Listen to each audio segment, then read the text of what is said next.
You are listening to the Conquering Everest podcast, episode number 8.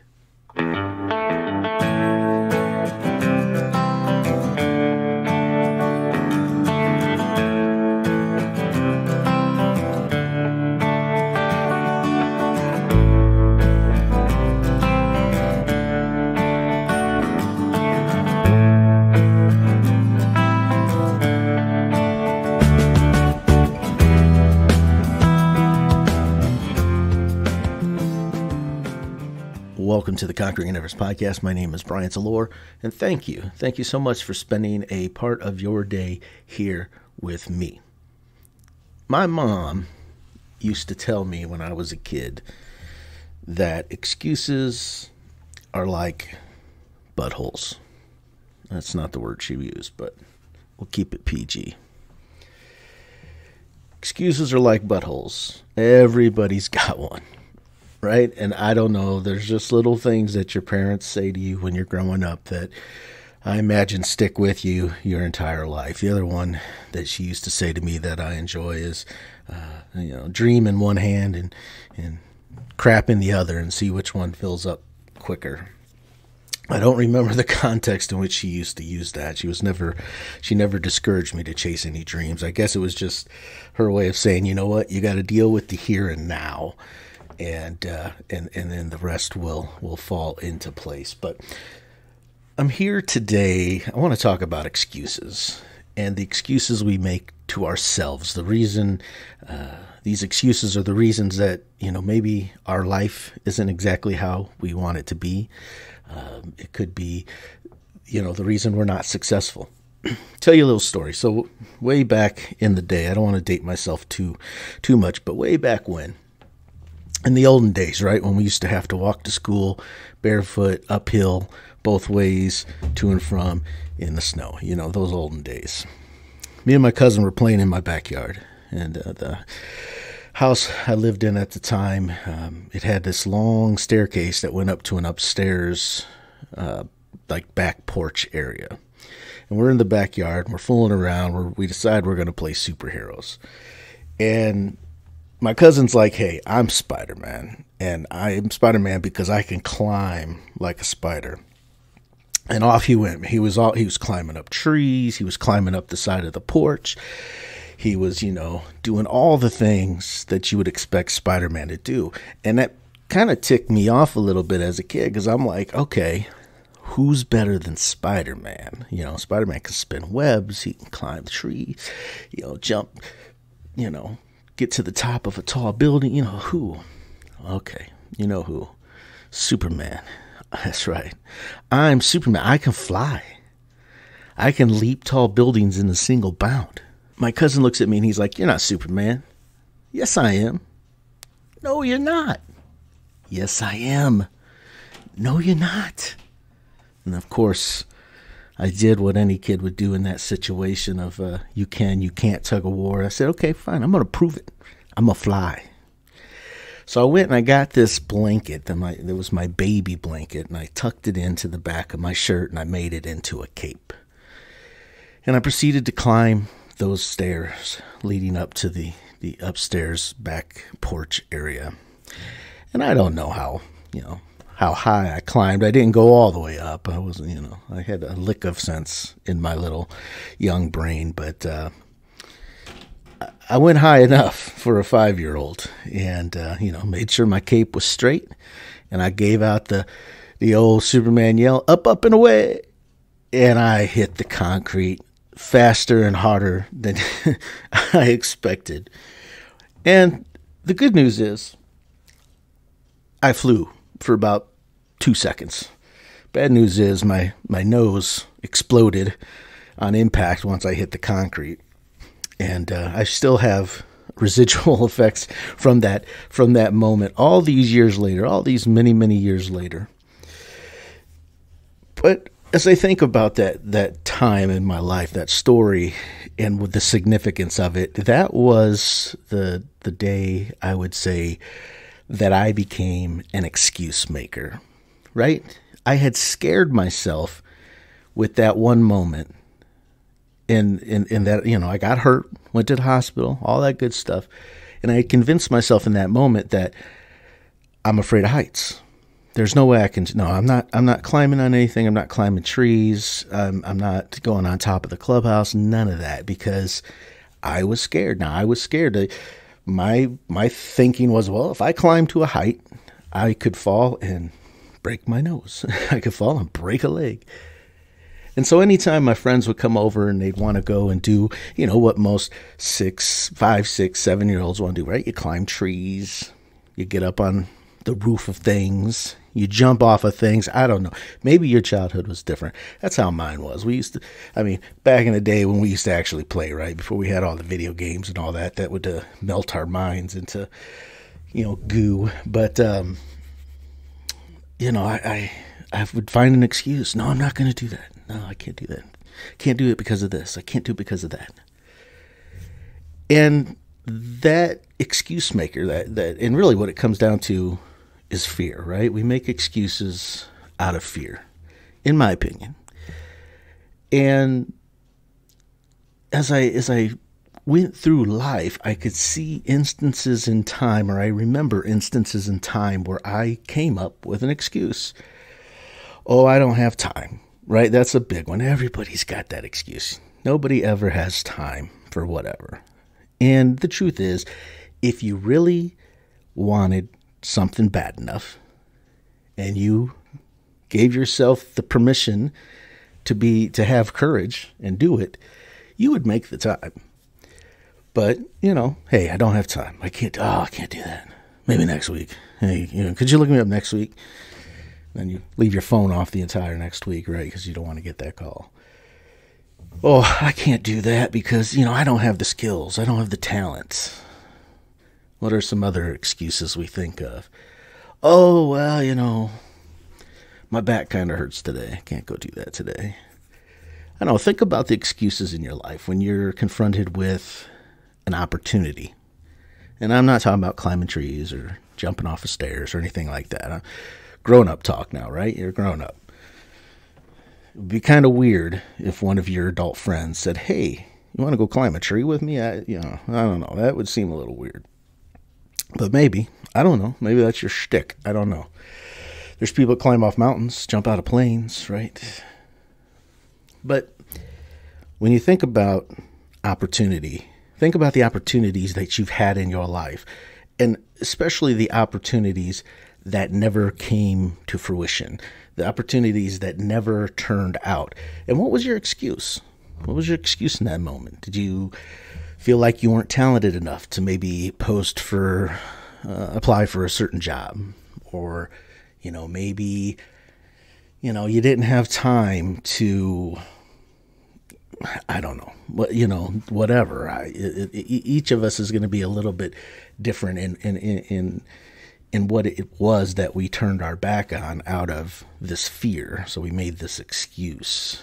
I had an opportunity several years back to buy a restaurant, and that at least at that time of my life, that was my dream. I wanted to own a restaurant. I could see myself, I could visualize myself as the owner walking around, greeting the customers. How are you doing? How was your meal? How is everything? Hey, here's a coupon, whatever. Working the floor like a pro, And I had this opportunity to buy this restaurant, and I was going to buy it on contract, which was even nicer because I was young. I was in my 20s at the time, and I didn't have, the cash to go out and buy a restaurant, but I knew the guy that owned it, and, we were friends. So he's like, hey, I'll sell this to you on contract, over the next, 5 or so years, get it paid off. It's yours. And so I spent hours, preparing, get a business plan, because I did want to see if I could get any money from the bank. So I put together a business plan. I put together, I started putting together the manual, right, the employee manual, and all these ideas and thoughts, these recipes. I started collecting all of this together because I was going to do this, right? This was my dream. But the hitch came in the fact that at the time I was working for a major corporation, standard 9 to 5. My first child was, 6, 7 months away from being born. And the job that I had at the time, the corporate 9 to 5, gave me benefits. So I had the health insurance, I had the time off, I had the luxuries that one would want when starting a family. And so I started thinking about that. Can I walk away from that? Do I want to walk away, not have the health insurance, to not have this would be a bad time, but maybe I could do both, right? Maybe I could work my corporate 9 to 5 and then come in and work the restaurant. I planned on opening later in the afternoon anyway, so I could probably finagle that. Hell, my job might even be willing to cut my hours down a little bit so that I still maintain all my benefits. But, I have this extra time to pursue this other opportunity. And so all this started swirling in my head, and I got scared. I got cold feet. I'm like, I don't know if I can work 100 hours a week, I don't know if I could stay with the corporate 9 to 5 and, run this restaurant at the same time, even though the restaurant already had a well-established manager already on the payroll. Everything would have been fine there. I got myself to a point where I was like, I can't do this, right? I got to stick with the corporate 9 to 5. This is going to provide for my family. This is going to give me the benefits and the time off and all the things that, make up that quote unquote American dream.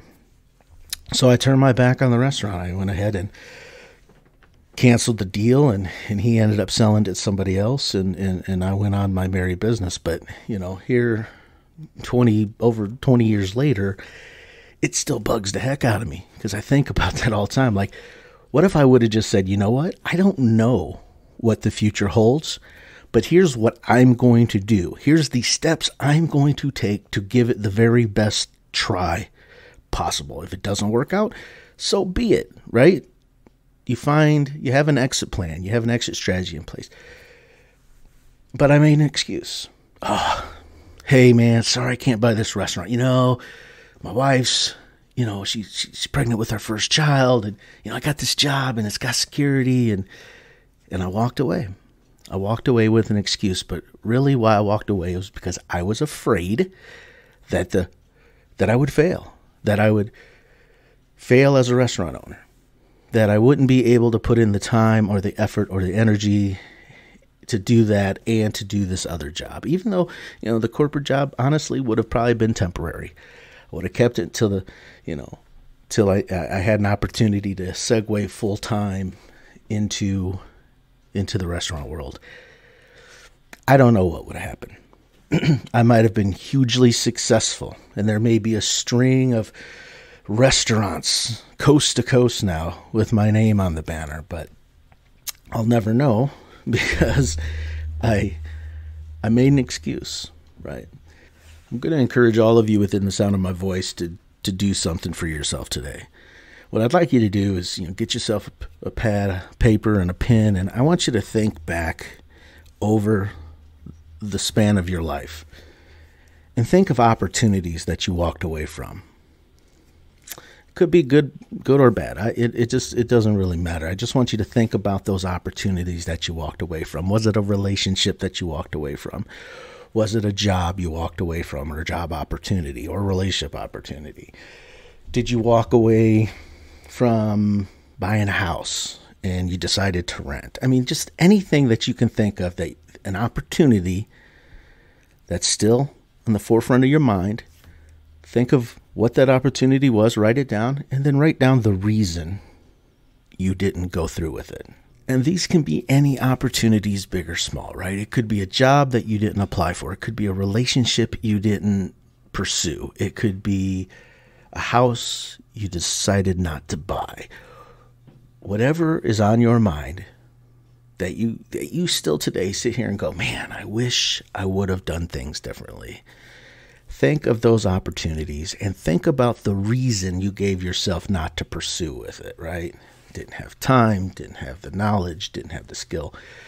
Fact of the matter is, and I've said this a million times, I'll probably say it a million more, is there's no better time to get started or to pursue something than right now. If you want to buy a house, start laying those bricks, right? Start laying that foundation. Figure out what you need to do to buy that house. Don't worry about the money you don't have. Don't worry about the not knowing which house it's going to be. Just start taking baby steps, right? You need a little money in the bank. You need to talk to a realtor. You need to look around, shop around. You got to figure out your price range. Just start taking actionable steps towards your dream, towards your goal, towards that opportunity. And let the path reveal itself as you walk down it, right? You think about car headlights. I don't know how far they shine out, but right when you're driving in the pitch black and you got your headlights on, what do you see? About maybe 10, 15 yards in front of your vehicle, and you have no idea what lays on the other side of that because it's just dark. It's just pitch black, and you won't know until you get a little closer, until you get a little bit more closer. So that's how we need to, I feel like that's what all of us, me, you, all of us, we need to do this, have this approach in our life when it comes to opportunities that we want. Now I'm not talking about opportunities that you didn't want. Your friend wants you to come over and drink a couple beers and watch the game. Maybe you don't feel like it, right? And that's not so much an opportunity. But, maybe your friend's got this kick-ass business idea and he wants to come over, or wants you to come over and talk to you about it. I don't really have time, man. Who knows what you just missed out on, right? These are just kind of random thoughts, random ideas off the top of my head. Everybody's situation is going to be a little bit different, but we need to take some time. Think about opportunities that you missed out on, and then jot down why. Why did you miss that opportunity? What was your excuse? And moving forward, when an opportunity presents itself, instead of coming up with an excuse or being afraid of what the outcome might be, just start where you are. Just start taking baby steps. That's what I did with this podcast. I had no idea how to podcast before I started this podcast. And some of you may say, you still don't know. I don't know. I don't know if I'm doing good or bad. Whatever. I guess we'll find out, sometime in the future. I know what my goals are for this podcast. And I know where I want it to go. And so I'm just taking baby steps. I don't have a regular posting routine yet, but that's okay, because I am getting some new content up there. I don't have all my social media set up yet, but that's okay. I'll get there. Whether I do it myself or I find somebody to do it for me, I will eventually get there. I'm not going to worry about that. I'm not going to let that stop me from getting on this microphone and, putting this out there for the world to hear. Hopefully somebody besides myself finds value in it. And, even if it's only one person, then I feel like it's been totally worth it. So in the immortal words of my mother, I just want you all to remember that excuses are like assholes. Everybody seems to have one. Well, that's going to do it for today. Listen, I'd really like to connect with you all. There's a couple ways that you can reach out to me currently. You could drop me an email if you'd like, brian@conqueringeverest.com. That's pretty simple. Or if you'd like to leave a comment on this podcast is hosted through Podbean. They have a mobile app for both Android and iOS. Wherever you're listening, if you leave a comment, I'm probably not going to be notified, but if you download the Podbean app and you do a search for Conquering Everest, or you just go to conqueringeverest.com, you will come across maybe the .com won't work. See, this is the new podcast in me. You need the app, right? You need the app. You look up Conquering Everest. You find me. You find the episode. And you leave me a comment there. So right now, that's two ways to reach out to me. I do have a Facebook page as well. So if you just look at, facebook.com/Conquering Everest, and you'll be able to find me there on Facebook as well. So until next time, be kind, spread the love, and keep being awesome.